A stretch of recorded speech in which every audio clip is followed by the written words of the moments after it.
Hi there. Today I'm going to review for you the Google Glass Explorer Edition hardware. I've had the hardware for about a week. I've had a very good experience using this. I'm going to show you guys a quick portion of the unboxing and a little bit of an impression as far as what I think of the hardware. Let's check it out. Hardware specs. We're looking at a 1.2 Texas Instrument OMAP 4430 processor, a 640 by 360 display, roughly based on the fact of the size of the display, a version of Android 4.04 running, which essentially means this is Ice Cream Sandwich running, a gig of RAM, 16 gigs of ROM with only 12 gigs available for the user. We have Wi-Fi, B&G, Bluetooth for connectivity, a 5 megapixel camera, and overall a very good, nice experience of using this device. So this is the box that the actual came in, or the package came in from Google. It's still actually packed. I just took off the labels and everything just to be able to kind of start doing this. So first thing we're going to do,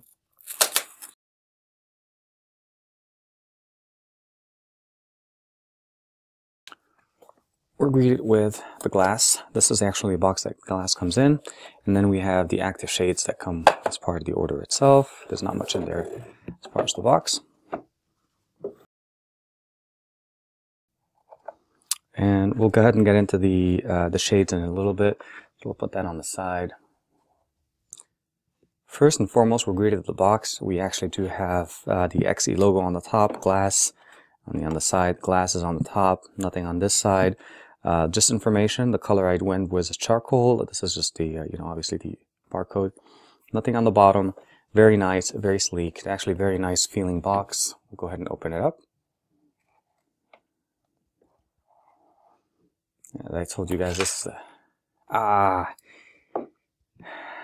and I was hoping to be able to do this first. But anyways, so essentially there's this little coating, or this paper, it almost looks like baking paper that's put on top, and you can see the outline of the actual glass, and it looks very, very nice overall on the box. I'll have to go ahead and take the cover away, and we'll go ahead and open it up for the first time.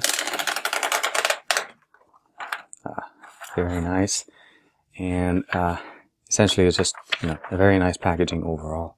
Well, first thing we have here, we're greeted with the glass unit itself. We have the frame, obviously the electronics, as well as the sensor, or the prism that you're able to basically see through for the glass. You have the capture button, which is outlined here. You have the touch sensitive pad here that you're able to use for navigation. On and off buttons connected here, and the bone conducting mechanism is sitting in the back. And then you have basically, the glass unit sitting in there. Let's go ahead and lift it. It comes off very easy. There's no real connectors to it here. And we'll just do a quick turn around here. And overall, the prism itself is kind of covered with a gray area. This is where the eye will actually see when you're looking into it. You have your camera module sitting right here. It's a 5 megapixel camera. The mechanism here is adjustable. This is what you would do to adjust your, your configuration. You have the nose pads, the configuration in here. This is also where the active shades will be able to connect. And the metal frame is on the back. It's flexible, very nice. You do have the micro USB charger that's on the bottom that you get to charge the device with. So it charges from here. And then, as far as I remember, the battery bank is sitting in the back, but that's where the connector connects here from. And then you have an extra sensor here. And that's just a screw, and overall that's what it looks like from this end. We'll go ahead and put the glass unit on the side and just keep looking at what we have in the box. Then we're greeted with a nice little sticker. It says, this pouch is catered to using the Japanese microfiber made from recycled materials, so it's designed for both light and durable. Take this with you to protect your glass whenever you're traveling. And they give you a quick instruction as far as how to open, put in, and then tighten the bag so that you can keep the glass units protected. It comes in. It's actually pretty rigid at the bottom. It kind of feels almost like the regular glass case at the bottom of this bag. And then they have an insert. And this is where you get to see the instruction, or at least the version 2.0 of the Explorer Edition come in handy, where you get the extra earpiece that comes in and then plugs into the power connector section of the glass unit. This is so that it helps with improving sound and listening abilities. From some people complaining that they weren't able to use the bone conducting mechanism, or the mechanism didn't work that well for them. So we can just take this guy out from here, pop it up, oops, and then it just explains to us basically how it stretches, and then you're able to configure it and then fix it to your liking as far as how you want to put it in. So it has the looping mechanism. And then again, the bag itself, it's pretty simple. Nothing else in here. It's very nice, very, very nice feeling bag, and we'll go ahead and make sure to use this to protect our glass. Next, we have here is a small package containing, if I remember correctly, we'll go ahead and open it up here.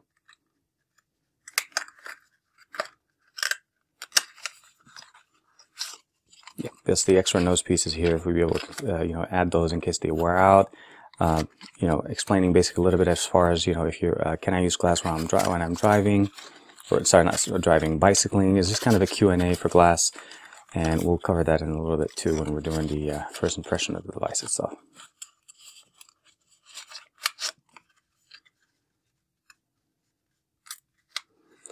And that goes back here. Last but not least, we have a power cable connector, tangle-free. It's flat construction, and then we also have our USB charger, very nice, and hold on, our USB charger and rated at 1 amp.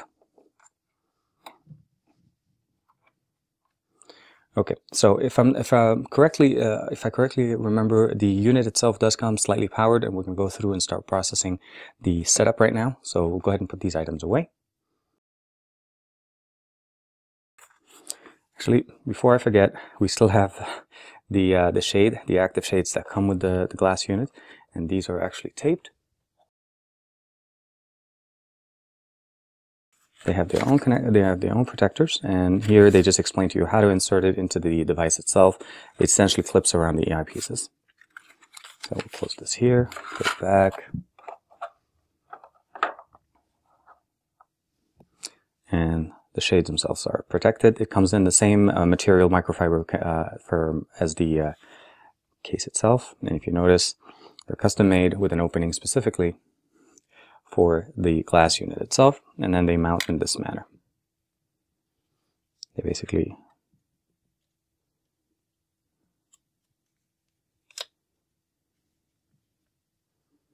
providing you with the ability to see glass. The camera module still is very nicely able to pivot it, get it connected, and it looks basically almost like a regular pair of sunglasses that you could use.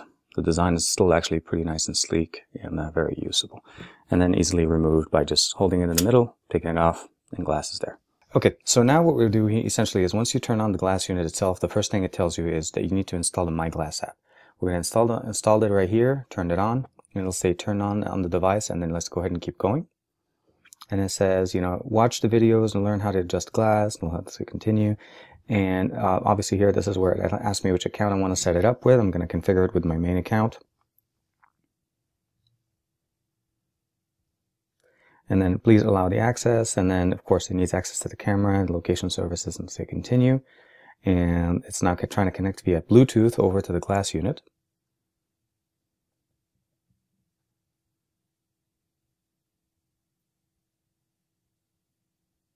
It's looking, it found it. Let's say connecting. And of course, at this point, I have the unit itself connecting to my, I already have it mounted. So I'm wearing it itself. So that's why I can't have it in front of you guys. And it's asking if I want to pair it. And I want to say, and I just tap the head unit on the top, and it actually did configure. And it says finishing setup. And the main thing here we want to keep in mind is pretty simple as far as the interface itself. We went through, we selected it, we went to, and then we're turning it on, and it's connecting via Bluetooth, so it's no different than connecting any other Bluetooth headset. And it says signed in, it configured it, brings up my picture, my profile picture on Google+, and it asks me to just tap it on the screen. And that's it, pretty much. It just tells me the time on my on Google Glass. You're able to go through here, the different apps you're able to install, the location services, device information. And it's obviously asking me if I want to factory reset it. That's not what I want to do. Location services, TNN, not sure here. Evernote, Trip. We have Field Trip here. Of course, Google, Gmail, Google Now. That goes without saying. We'll go back. Google Plus by default. We have Hangout now as well. We'll turn that on. New York Times, we'll get into that later. Twitter, of course. Okay, so Twitter does require a web-based interface. We want to turn on YouTube. Again, YouTube requires that as well.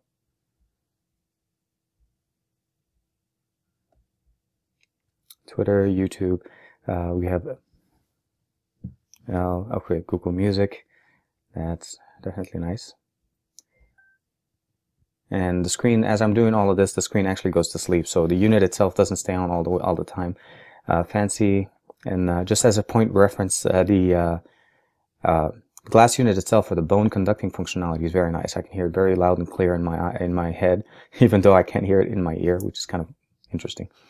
And then here we have the Jewish Guide for Glass, the Kitchme, and then Mashable, velocity. We have a lot of compatible applications here. We'll go through. The list actually goes pretty on, and then it has been an update that just got pushed not that long ago directly to Glass for the Explorer Edition. And here we're just basically under my Glass. The other tabs we have here is Wi-Fi, devices, and then Screencasting, of course. So if we go Screencasting,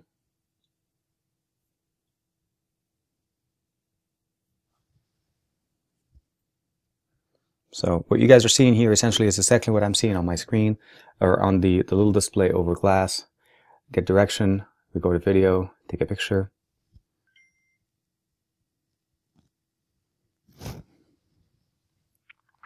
And essentially this is the setup of me trying to do this on the device.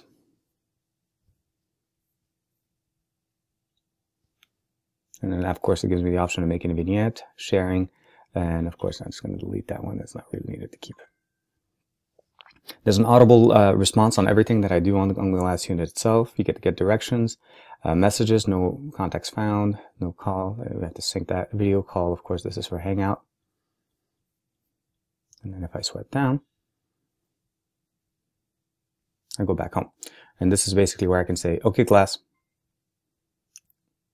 Google, what's the weather in Los Angeles, California?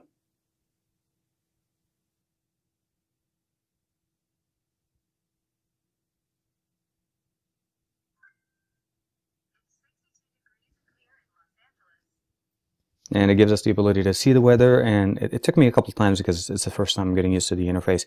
But you guys are seeing basically the answers I'm seeing, and that's where the beauty part of the screencasting. And then I'm able to control it back and forth. So as I'm swiping here with my finger on the screen, it's swiping it on my Glass unit itself. So the interface works back and forth as far as how you get it to run. And of course, I can just go back, and I go back to my home screen, and then I can swipe down on my Glass unit itself on top, and then I'm done. So for you guys see, essentially the hardware itself is very nicely put together. This is the actual hardware itself with the shades installed on it. It looks pretty much almost like regular glasses from this angle, and actually from the way it works. So if I take it off, I'm used to wearing glasses on a daily basis. The frame itself is not that much heavier, but it does have a little bit of weight on mine since I'm running a very thin frame. Depending on your glasses, if you have a thicker frame, you probably wouldn't notice a difference in weight. Overall, as far as using it outdoors with the glasses, they work very nice. The shades themselves look pretty well. As far as the interface itself, they work very nice. Unfortunately, the reflective shade or these shades don't work well with monitors or computer monitors based on the fact of the refresh rate. So it creates a lot of visibility issues. So what I normally do, I just take out the actual shades, and then I usually just keep the Google Glass right there. And if you notice that the actual glass itself, it's not within my line of sight. So as far as when I'm looking forward, right, left, everything still looks the same. The display itself is literally sitting right above here. So I'll activate it real quick. And it's this much. It's basically rated, from what I've seen, essentially about a 25-inch display at about 10 feet away from you. That's about the size of what you're looking at. And it's really non-intrusive. You just actually look up to find it. There's basically two ways of activating the hardware. You either tap it on the side to turn it on, or you tilt back down and it turns the Glass unit on. And those are the default settings by default.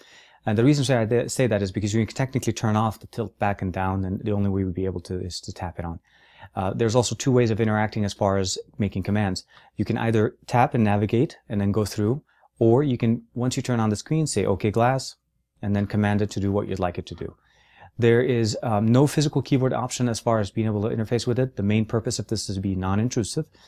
The main benefit, of course, with the Google Glass app, as far as you saw, you're able to mirror your functionality of what you're using, so that if you want to show somebody else what the actual interface or what you're looking at, it's pretty simple to do that, and then you can launch it straight from the notification panel. From what I've seen as far as main reactions of people that have seen it, overall it's an amazement, questioning what it is, what's the hardware. I've had a few people recognize it right off the bat, and actually at my son's Christmas party last week, I had one of the parents recognize it. We're pretty excited. Actually, I think they called me a cyborg, but other than that, it's kind of nice. Actually, it's a piece of hardware that's mounted to your head that gives you additional information. Now, having glass and used glass for about a week now, I've realized that I've had to pull my phone less and less. And I say that with two caveats. Yes, I have a Pebble here that I've used for a while, so most of my notifications come to my Pebble. I do have Tasker integration with it, and I'm able to customize certain things that I'm able to control. But the fact of the matter is, I can't really respond to text messages using the Pebble. I have preset text, and I can go with that. With Glass, I'm able to respond to text messages. I'm able to send pictures. I'm able to start Hangouts. I'm able to work with different functionalities that a notification device such as this doesn't work. And that's really where the functionality happens here. It's not necessarily discrete because it is basically mounted to the head and it works the way it is. I find that the functionality that it provides us, it basically keeps us looking at the people around us, keeps us looking at the environment around us, and still getting the information that we need. I find the inclusion of the mono headphone that you plug into the USB connector very, very functional. I'm not sure how the experience was with the original hardware of Google Glass, but at least with this version, the conductive bone mechanism that you have in the back, right around where the battery pack is very hard. And I say that because unless it's an environment where it's this quiet, the way I'm filming right now, it's hard to hear it. The moment you include any kind of sound, either be it at the car or outside or being in public, that sound just kind of fills in and it's hard to hear. And this just makes it easier to isolate the sound and you'll be able to listen. The microphones that are used on this are pretty good. Some people that I've used this with have said that it sounds like I'm on a speakerphone, but overall the sounding experience is very nice. There's a lot of new development coming on. There's a lot of new things coming on for Google Glass. I'm hoping that the public release of Google Glass, hopefully next year, will be at a reasonable price, be well accepted, and C, definitely supported by the development community, because realistically, without any applications or functionality to do with Google Glass, it's very hard to basically justify even getting something like this. And along goes the same thing for Android devices. If we don't have the development and the support by the development community, all these applications that make us buy our devices and want more cores, more RAM on our devices, will just go to waste, because people won't, companies won't develop better hardware and they won't make it cheaper and more accessible to more people in the world. Hope you guys like this. Let me know what you guys think. This is something different. I wanted to share with you my impression of the Google Glass Explorer Edition. I didn't decide yet if I'm going to root it or not. The main benefit of this, of course, is that Google themselves provides you the functionality to root this device. They don't want you to basically be limited by having where it is. Now, this hardware was initially intended for developers, so there's a reason why the price tag is slightly high, and that's the reason why most people won't get in. But when I looked at this as an opportunity to learn about Google Glass and to be able to showcase some of the main things that the developers are making for Glass, and hopefully you guys will see something that I just actually found out not that long ago from one of our developers that support us on Android here at XDA that developed a game for Google Glass. I'll hopefully be able to review that for you guys on Thursday. Let me know what you think in the description, in the comments below the description. Like and subscribe to this channel, and as usual, please like and subscribe to my channel. I will have the full version of the review and the unboxing and everything on my channel, and what you guys are seeing here on XDA is pretty much just a condensed version of it. Hope you guys like this. I'll see you guys on Thursday.